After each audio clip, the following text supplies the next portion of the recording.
بسم الله الرحمن الرحيم.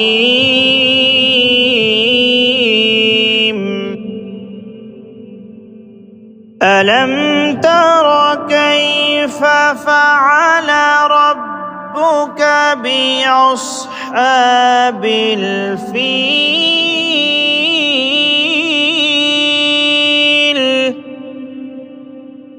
ألم يجعل كيدهم في تضليل وأرسل عليهم طيرا أبابيل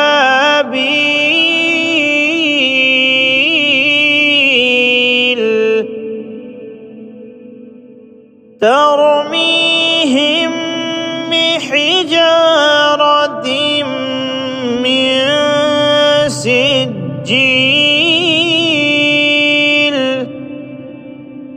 فجعلهم كعصف مأكول.